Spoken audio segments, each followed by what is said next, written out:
فاتحہ۔ بسم اللہ الرحمن الرحیم الرحمن الرحیم مالک یوم الدین صراط المستقیم صراط الذین انعمت علیہم غیر المغضوب علیہم صلی اللہ علیہ وسلم۔ اعوذ باللہ من الشیطان الرجیم بسم اللہ الرحمن الرحیم۔ الحمد للہ الذی لا یبلغ مدحتہ القائلون ولا یحصی نعماءہ العادون ولا یعدی حقہ المجتہدون الذی لیس لصفتہ حد محدود ولا نعت موجود ولا وقت معدود ولا اجل ممدود فطر الخلائق بقدرته ونشر الرياح برحمته والصلاة والسلام على الرسول المسدد المصطفى العمجد المحمود الأحمد سيدنا ومولانا ومولى الكونين جد الحسن والحسين عاني أبا القاسم محمد وآلہ الطیبین الطاہرین المعصومین الذین قال اللہ انما یرید اللہ لیذہب عنکم الرجس اہل البیت ویطہرکم تطہیرا۔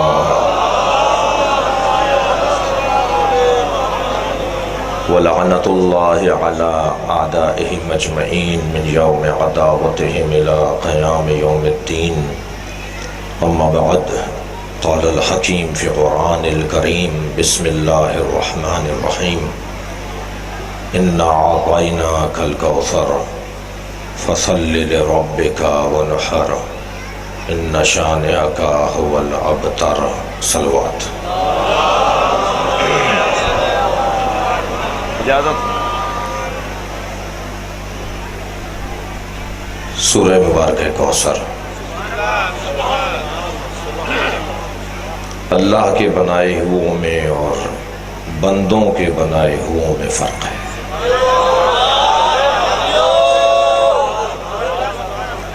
بندے جب بناتے ہیں تو اپنے جیسا بناتے ہیں، اور جب خالق بناتا ہے تو اپنی صفات کا مظہر بناتا ہے۔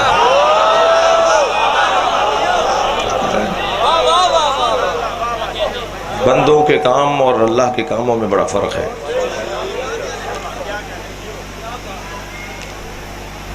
اللہ کے کام بھی نرالے ہیں۔ خانہ کعبہ کو ڈھہنے کے لیے ہاتھیوں کا لشکر آیا تھا نا۔ اللہ اگر ہاتھیوں کے مقابل ہاتھی بھیج دیتا تو گویا ان کی طاقت کو تسلیم کر لیتا۔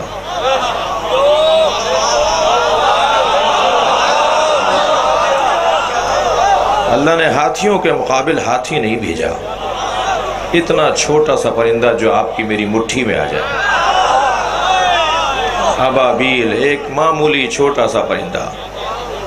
اتنا چھوٹا پرندہ، اس کی چونچ کتنی بڑی ہوگی، اس میں کنکر کتنا بڑا ہوگا، ہاتھی کی کھال کتنی موٹی ہے، مگر اللہ اعلان کر رہا ہے وَأَرْسَلَ عَلَيْهِمْ طَيْرًا أَبَابِيلَ۔ ہم نے ہاتھیوں کے لشکر پر ایک طیر بھیجا جسے ابابیل کہتے ہیں۔ اور جب انہوں نے کنکر پھینکنا شروع کیا نا تو ایک کنکر بھی خطا نہیں گیا، اس لیے کہ یہ بھیجا ہوا پرندہ تھا۔ اور کرایا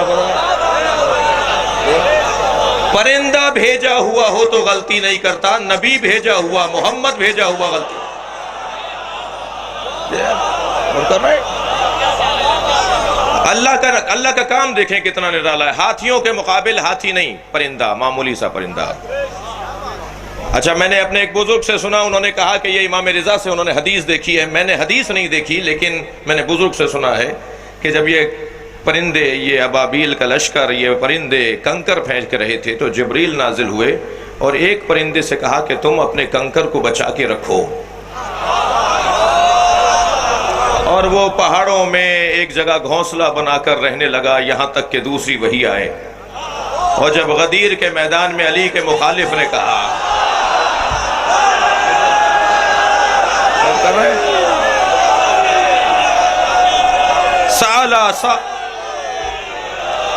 سالا سائل بعذاب واقع، ایک سائل نے عذاب مانگا اور عذاب آیا۔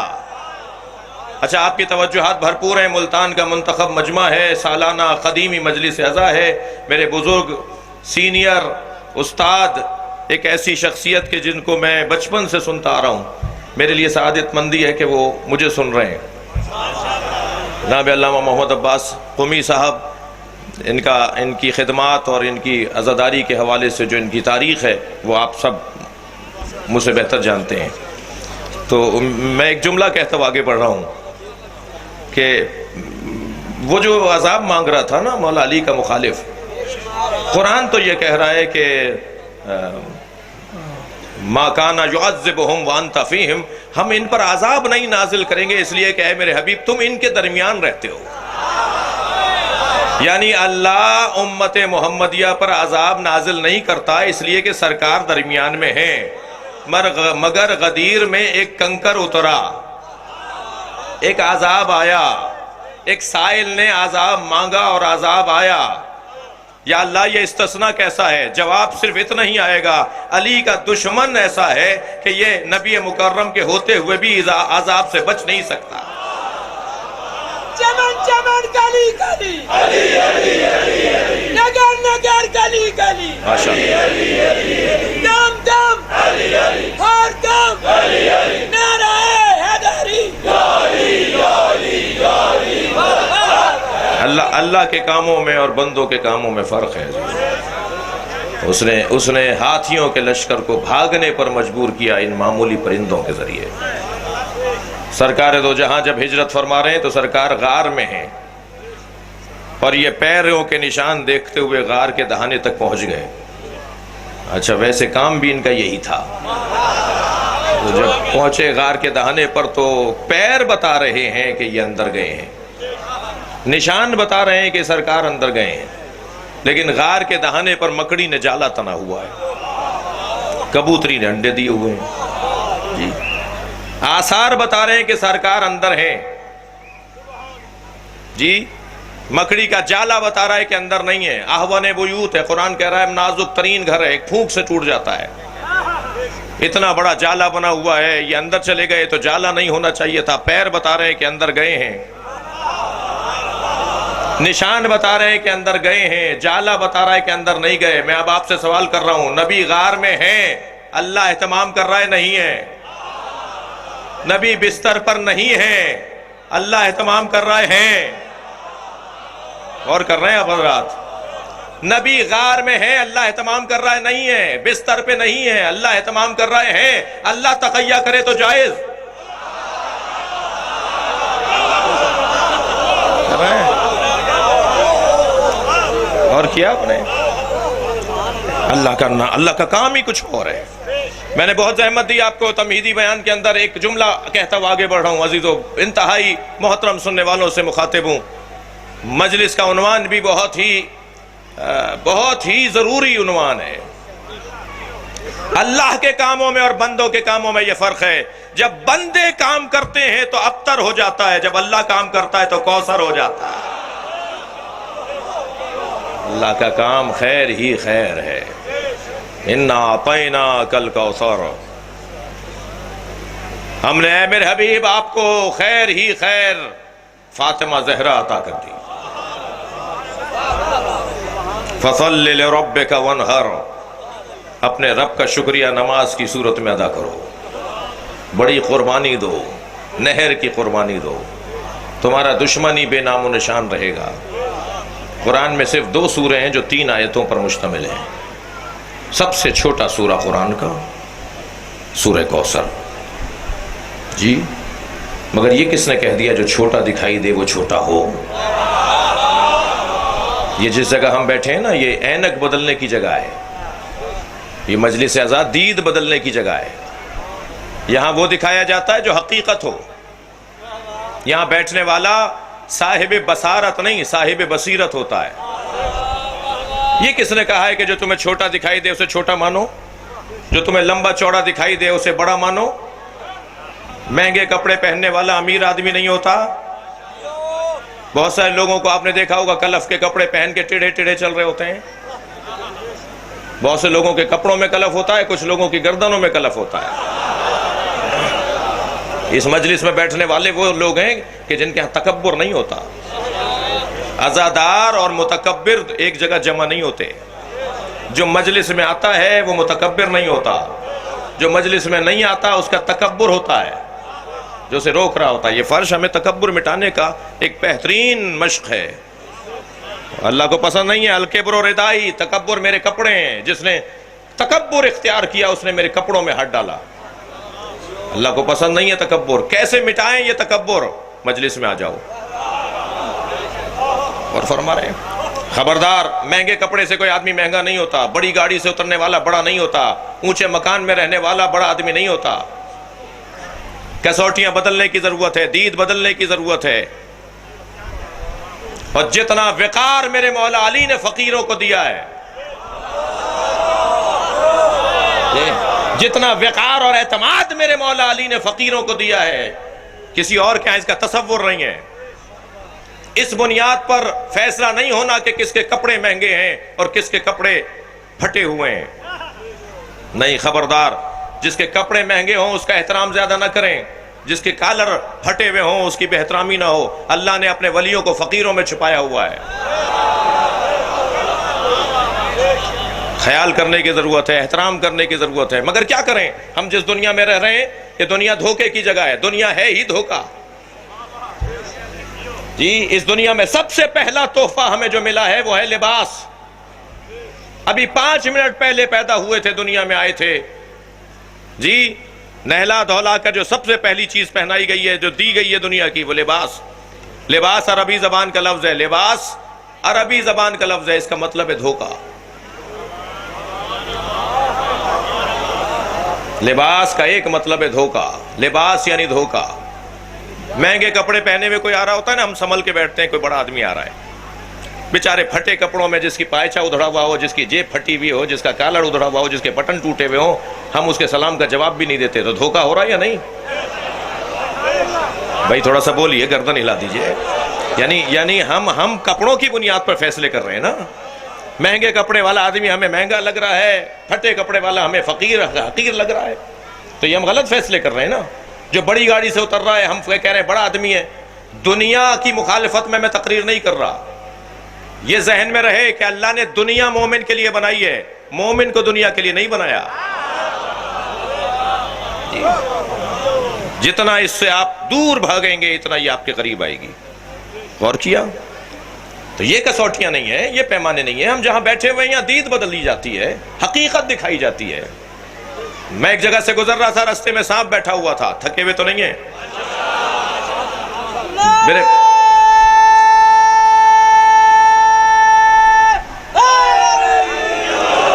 میرے بڑھتے ہوئے قدم رک گئے، اس لیے کہ موذی تھا، مجھے نظر آ رہا تھا یہ حملہ کرے گا، مارے گا، ڈسے گا، نقصان پہنچائے گا۔ کھڑا ہو کر سوچنے لگا کیا کروں، کہاں جاؤں، کیا کروں۔ دور کھڑے ہوئے لوگوں نے دیکھ کر کہا مولانا کو دیکھو بڑی شجاعت کی باتیں کرتے ہیں، سانپ سے ڈر رہے ہیں۔ اب میں سوچنے لگا ان کے چڑھانے میں آؤں یا عقل مندی کا ثبوت دوں۔ بہت سارے لوگ آپ کو ملیں گے جو چڑھا کے غائب بھی ہو جاتے ہیں۔ ابھی میں کھڑا ہوا یہی سوچ رہا تھا کہ میں کیا کروں، تو یہ چھوٹا سا بچہ میرے پاس آ کے کھڑا ہوا، کہنے لگا مولانا یہ پلاسٹک کا ہے۔ وہ جو سانپ نظر آ رہا ہے وہ بچہ کہنے لگا مولانا یہ پلاسٹک کا ہے۔ جیسے ہی مجھے معلوم ہوا نا کہ یہ سانپ پلاسٹک کا ہے، میں نے اسی پہ پیر رکھا اور گزر گیا۔ معلوم یہ ہوا جب حقائق روشن ہو جاتے ہیں تو اقدامات بھی تبدیل ہو جاتے ہیں۔ جملہ محسوس کریں گے، ساری دنیا جس یزید سے ڈر رہی تھی، حسین اس کی حقیقت کو جانتے تھے۔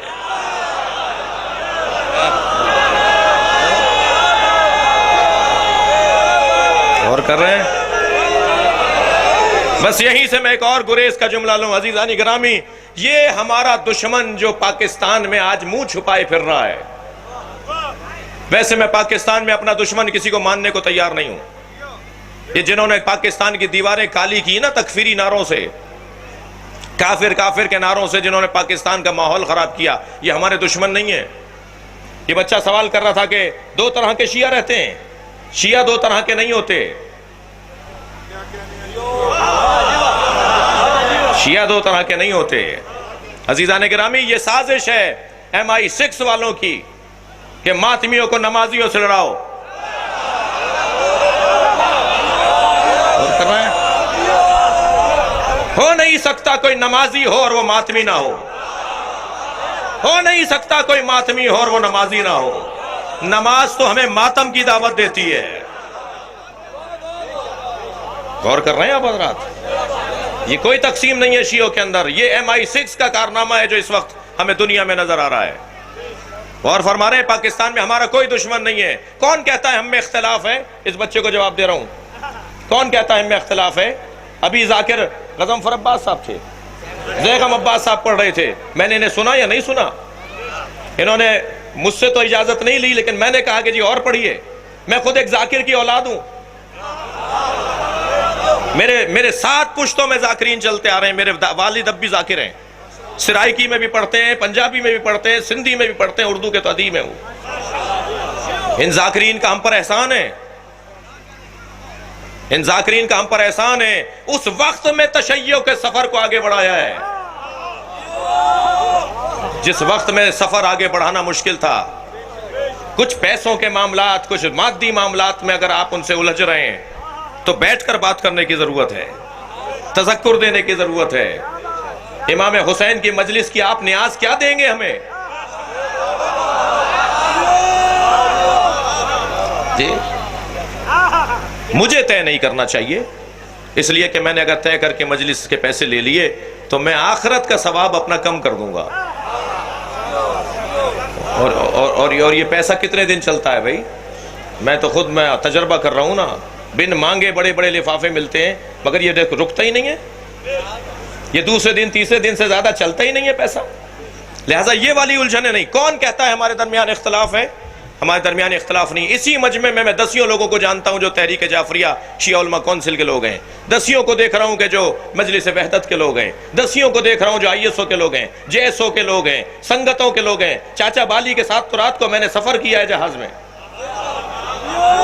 جو شباب المومنین کے ماتمی دستے کے بزرگ ہیں، ماتمیوں کے پاکستان میں اس وقت سربراہوں میں سے ایک ہیں جی، کراچی سے تشریف لائے ہوئے ہیں۔ کتنے ہی ماتمی اور کتنے ہی ملنگ اور درویش یہاں پر بیٹھے ہوئے ہیں۔ اور کیا کہتے ہیں؟ اتحاد۔ اور کسے کہتے ہیں اتحاد؟ یعنی ہم جس پیج پر جمع ہو جاتے ہیں وہ ہے مجلس حسین۔ ہمارے اتحاد کا ذریعہ یہ ہے۔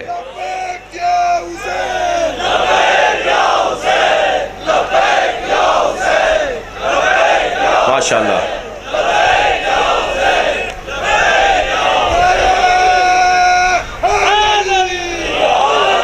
جملہ دے رہا ہوں، ایک شاعر نے 2 مصروں میں کہا، یہ کس نے شاعر کہتا ہے، درے حسین پہ ملتے ہیں ہر مزاج کے لوگ۔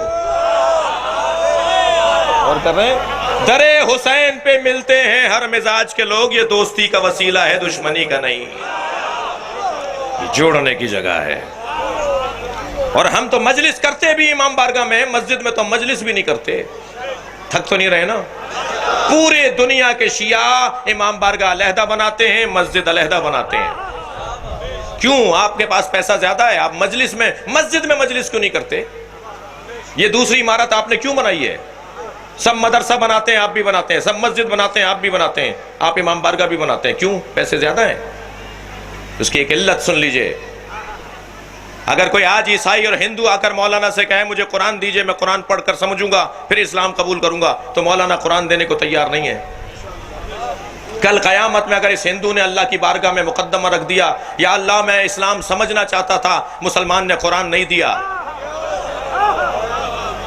کوئی جواب نہیں دے سکے گا، ہم جواب دیں گے۔ ہم نے مسجد کے ساتھ امام بارگاہ بنایا ہی اس لیے تھا، یہ حسین کا خیمہ ہے، ہر آنے والے حر کے لیے کھلا رہنا چاہیے۔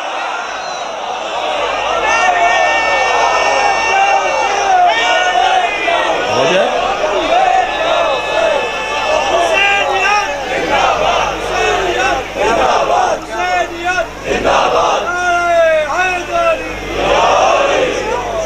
ہم تو یہاں اہل سنت کو بلا رہے ہیں، ہم تو اگر کوئی ہندو ہمارے ساتھ آ کے بیٹھ جائے تو ہمیں عزیز لگتا ہے.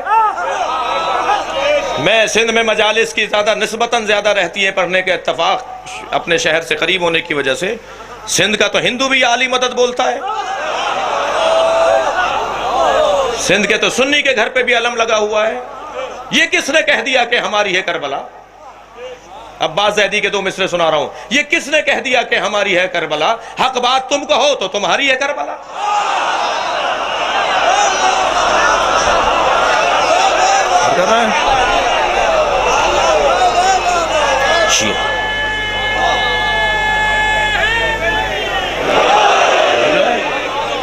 شیعہ امام حسین کی عزاداری کے مالک نہیں ہے. جملہ دے رہا ہوں آپ کو، شیعہ امام حسین کی عزاداری کے مالک نہیں ہے، نوکر ہیں. اور نوکروں کو اپنی اوقات میں رہنا چاہیے، مالک کے مہمانوں کا خیال کرنا چاہیے. جو اس دروازے پر آ کے بیٹھے وہ ہمارا ہے. میں اس بچے کا جواب دے رہا ہوں کہ کہاں اختلاف ہے بھائی؟ یہ سب جڑے بیٹھے ہیں یا نہیں؟ یہ سلیقے کا اختلاف تو بہن بھائیوں میں بھی ہوتا ہے. توجہ ہے؟ یہ سلیقے کا اختلاف تو بہن بھائیوں میں ہوتا ہے، میاں بیوی میں ہوتا ہے، باپ بیٹے میں ہوتا ہے. سلیقے کا اختلاف اور ہے، طریقے کا اختلاف اور ہے. دنیا میں کوئی شیعہ نہیں ملے گا جو علی ولی اللہ کو نہ مانتا ہو. اور کر رہے ہیں آپ حضرات؟ طریقے کا اختلاف نہیں ہے، سلیقے کا اختلاف ہے. غور کر رہے ہیں؟ الحمدللہ پاکستان میں ہمارا کوئی دشمن نہیں ہے. جنہوں نے دیواریں کالی کی، جنہوں نے سعودی عرب کے پیسے سے پاکستان میں فساد پھیلایا. میں تو کہتا ہوں سعودی عرب یہ چھوٹے بے وقوف ہیں، وہ بڑا بے وقوف ہے. جی، اور اتنا بھی طے ہے جو اہل بیت سے دور ہوتا ہے اس کے پاس عقل نہیں ہوتی، اس کے پاس سمجھ نہیں ہوتی، اس کے پاس شعور نہیں ہوتا. مسلسل غلطیوں پر غلطیاں بڑھ رہی ہیں ان کی. پاکستان میں انہوں نے اتنی غلطیاں کی ہیں، کتنا کروڑوں اربوں روپیہ پاکستان میں انہوں نے تکفیریت کے لیے لگایا، پاکستان کی دیواروں کو کالا کر دیا. بتائیے وہ جو خیر پور کا ایک دہشت گرد جو پلاٹ کے جھگڑے میں مارا گیا اور آج منو مٹی کے نیچے کیڑوں اور مکوڑوں کی غذا بنا ہوا ہے، اس کی دسیوں کلپ موجود ہیں سوشل میڈیا پر. وہ کہتا تھا کہ میں جب تک جلوس بند نہیں کرواؤں گا چین سے نہیں بیٹھوں گا، مجلس جب تک بند نہیں کرواؤں گا، ماتم روڈوں اور شاہراہوں سے بند نہیں کرواؤں گا، اس وقت تک میں چین سے نہیں بیٹھوں گا. وہ منو مٹی کے نیچے جانوروں کی غذا بنا ہوا ہے اور ہم آج بھی مجلس چوک پر کر رہے ہیں. بہت بیوقوف ہیں، بہت بڑے بے وقوف ہیں. اور اچھا اس میں بھی کوئی خوشی کی بات نہیں ہے. دشمن کو سمجھدار ہونا چاہیے. ہمارا دشمن بے وقوف ہے، اس پہ خوش نہیں ہونا چاہیے. ہمارا دشمن بے وقوف ہے، اس پہ خوش نہیں ہونا چاہیے. دشمن کو سمجھدار ہونا چاہیے. اتنا بڑا بے وقوف ہے. یہ پیسہ کہاں سے آیا؟ 1924 قادیانیت، وہابیت اور بہائیت، ان تینوں کی تاریخ پیدائش بھی بتا رہا ہوں اور ان کا میٹرنیٹی ہوم بھی بتا رہا ہوں. آپ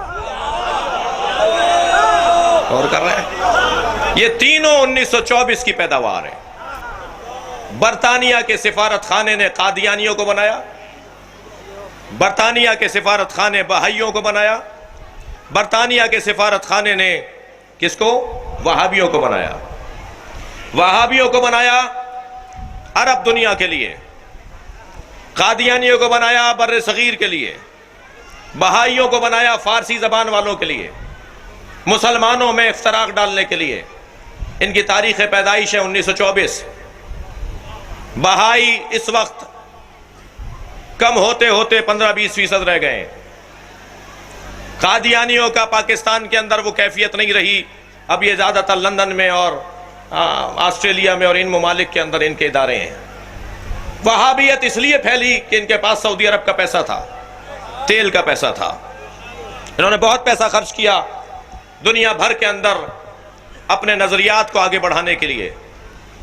1924 میں سب سے پہلا جرم ان کا 8 شوال جنت البقیع کا انہدام.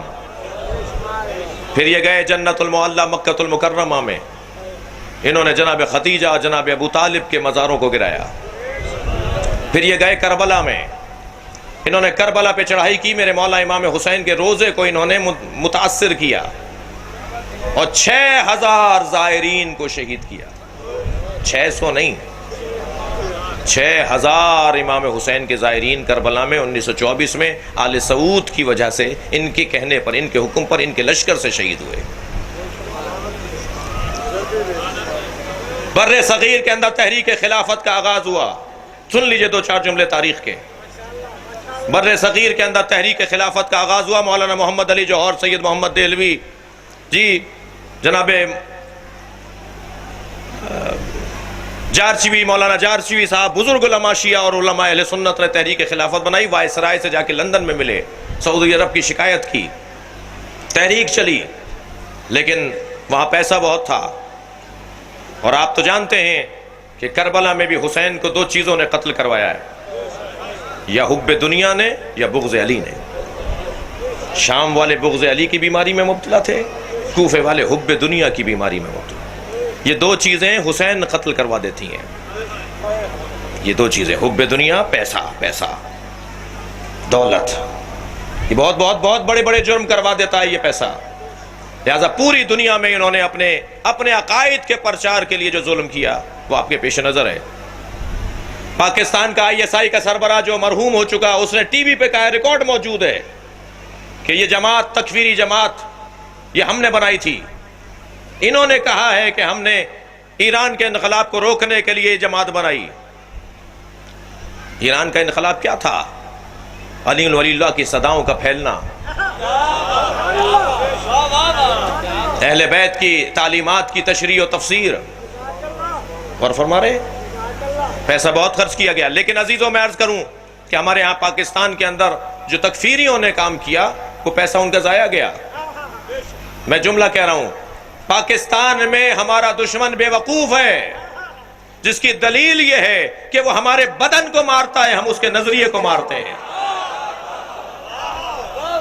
خبردار، بدن کا مقابلہ بدن سے کریں گے تو پھر ہم اللہ کی سنت سے ہٹ جائیں گے. اللہ نے کیا رکھا ہے؟ ہاتھیوں کے مقابل ہاتھی نہیں بھیجے. ہم اسلحہ نہیں اٹھائیں گے تمہیں مارنے کے لیے، بے وقوف نہیں ہیں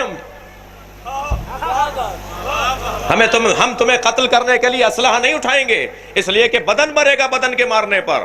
تم ہمارے بدن مارتے رہو، ہم علی ولی اللہ کی صداؤں کو بڑھائیں گے، ہم مجلسیں بڑھائیں گے، ہم ماتم بڑھائیں گے، ہم جلوس بڑھائیں گے. 4 سال پہلے سندھ میں جب علم کی توہین ہوئی، انہی لوگوں نے بہت زیادہ علم کی توہین کرنا شروع کی. ہم نے سہون شریف میں قلندر کے مزار پر ایک جلسے کے اندر یہ اعلان کیا، پالیسی بیان. ہم نے کہا جن گھروں پہ علم نہیں لگے ہوئے، اب وہ بھی گھر پہ علم لگائیں. اس لیے کہ ہم بھی دیکھتے ہیں کہ ان میں دم زیادہ ہے یا ہم میں طاقت زیادہ ہے. ہمارا دشمن بے وقوف ہے، وہ ہمیں مار کر مضطرب ہے، ہم مر کر مطمئن ہیں. کوئی ٹینشن نہیں ہے. بستر پر ریڑیاں رگڑ رگڑ کے مر جانا بھی ایک موت اور حقیقت ہے، لیکن بہتر نہیں ہے کہ کالے کپڑوں میں دم نکلے. بہتر نہیں ہے کہ علم اٹھائے ہوئے دم نکلے، ماتم کرتے ہوئے دم نکلے. نہیں عزیزان گرامی، 8 شوال ہماری غیرت کا مسئلہ ہے.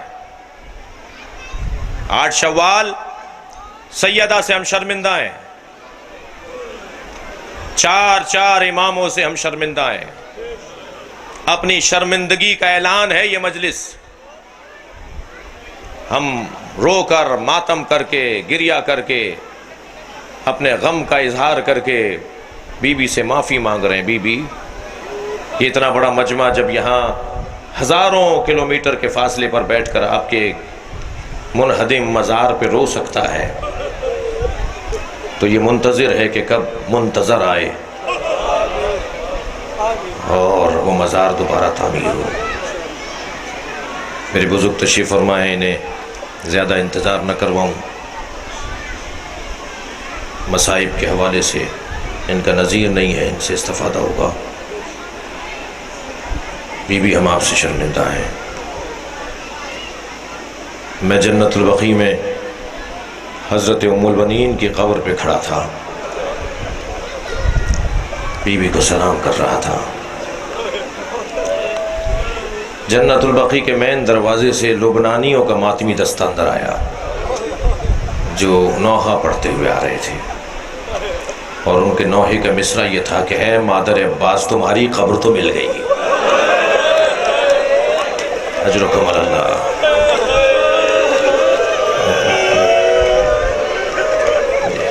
ہمیں مادر حسین کی قبر کا پتہ بتاؤ، فاطمہ زہرا کہاں دفن ہے؟ آج مدینہ منورہ میں بڑی بڑی عمارتوں میں روشنیاں جھلملاتا ہوا مدینہ، لیکن 4 اماموں کی قبروں پہ چراغ نہیں جلتا۔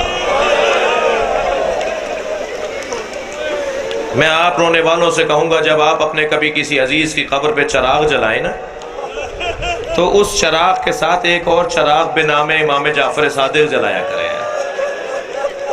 ایک اور چراغ بنام امام حسن مجتبیٰ جلایا کریں، ایک اور چراغ بنام امام زین العابدین، بنام امام باقر، اور چراغوں میں ایک بڑا چراغ بنام فاطمہ جلایا کریں۔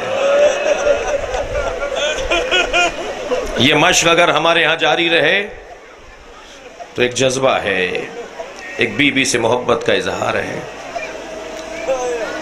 مجہولۃ قدرها و مجہولۃ قبرها، سیدہ کی کیفیت یہ ہے کہ آپ کی قدر بھی مجہولہ، آپ کی قبر بھی مجہولہ۔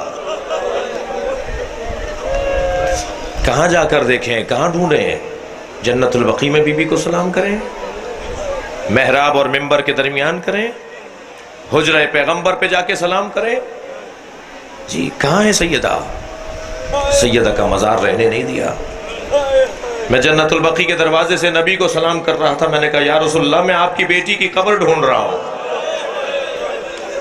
مگر سیدہ کی قبر ہمیں نہیں مل رہی۔ ان ظالموں نے اللہ اکبر، آپ رو رہے ہیں، آپ گریہ کر رہے ہیں، ان ظالموں نے ان کے جنازوں کے ساتھ کیا کیا ہے؟ پنجتن کی وجہ سے دنیا بنی ہے نا، یہ تو سنی شیعہ سب کہتے ہیں نا، بے دم یہی تو 5 ہیں مقصود کائنات، خیر النساء حسن و حسین مصطفیٰ علی، یہ 5 کی وجہ سے ہی کائنات بنی ہے نا۔ پنجتن کے جنازوں کے حال سنیں گے آپ؟ نبی کے جنازے میں 11 آدمی ہیں۔ میں کہتا ہوں یہی رونے کو کافی ہے کہ جن کے جنازے پر 11 آدمی ہوں، لاکھوں مسلمان تھے، کہاں گئے؟ جب مولا علی نے نبی کا جنازہ دفنا دیا نا تو امت نے اعتراض کیا کہ اہل بیت نے ہمیں جنازے میں نہیں بلایا۔ اس گھرانے میں دوسرا جنازہ ہے 95 دن کے بعد جناب زہرا کا، سنیں گے کتنے لوگ ہیں؟ 4 آدمی ہیں زہرا کے جنازے میں۔ میرا اگر کوئی عزیز مر جائے، ہمارا کوئی رشتہ دار مر جائے، تو ہمارے عزیز کے جنازے میں ہزاروں لوگ شریک ہوتے ہیں۔ کائنات کا اصلی وجود، نبی کا وجود 11 آدمی ہیں۔ سیدہ کائنات کا اصلی وجود 4 آدمی ہیں۔ امت کا اعتراض ہوا کہ ہمیں جنازے میں اہل بیت نہیں بلاتے۔ اس گھرانے کا تیسرا جنازہ مولا علی کا جنازہ ہے، 2 آدمی ہیں۔ اللہ اکبر، مظلومیت علی تو دیکھیے۔ اہل سنت کہتے ہیں 2 لوگوں نے جنازہ اٹھایا، ایک حسن ایک حسین۔ علی کے جنازے میں تیسرا آدمی نہیں تھا سنیوں کے مطابق، ہمارے بھائیوں کے مطابق۔ یہ تیسرا جنازہ ہے، اعتراض ہوا، امت کو نہیں بلایا اہل بیت نے جنازوں میں۔ یہ تیسرا نہیں، یہ چوتھا جنازہ تھا جو پہلی مرتبہ امت کے کاندھوں پہ دیا۔ امام حسن کا جنازہ ہے نا، تیر مار کے جنازہ واپس بھیج دیا۔ تمہیں تو بڑا شوق تھا جنازہ اٹھانے کا، تم نے تیر مار دیے۔ اور 5ویں جنازے کا حال سنیں گے، گھوڑے دوڑا دیے حسین پر، بہن پہچان نہیں پائی کہ میرا بھائی ہے۔ جب آئی ہے نا امام حسین کے لاشے پر تو ایک ہی جملہ کا، انت اخی زینب، کیا تم ہی زینب کے بھائی حسین ہو؟ میرے مولا کی پسلیاں کمر سے باہر نکل رہی تھی۔ یہ حالت تھی حسین کے بدن کی، لاشے کے گر چکر کاٹے ہیں جناب زینب نے۔ امام سجاد نے پوچھا پھوپھی اماں کیا دیکھ رہی ہیں؟ فرمان لگی سالم جگہ ڈھونڈ رہی ہوں جہاں بوسہ لے سکوں۔ حسین کے بدن پہ زینب کو سالم جگہ دکھائی نہ دی، کٹی ہوئی رگوں پر لب رکھ دیے، بوسہ لے کے مدینے کی طرف رخ کیا۔ نانا یہ آپ کا حسین ہے؟ آپ نے گریہ کر لیا اور اس کے بعد بیٹھ گئی جناب زینب امام حسین کے برابر میں۔ اتنا روئی کہ امام سجاد کو احساس ہوا کہ کہیں پھوپھی کی روح پرواز نہ کر جائے۔ آگے بڑھ کے کہا پھوپھی اماں انت عالمۃ غیر معلمہ، حوصلہ کیجئے، صبر کیجئے۔ فرمانے لگی زین العابدین دیکھ رہے ہو میرے بھائی کے بدن پہ کپڑا نہیں ہے،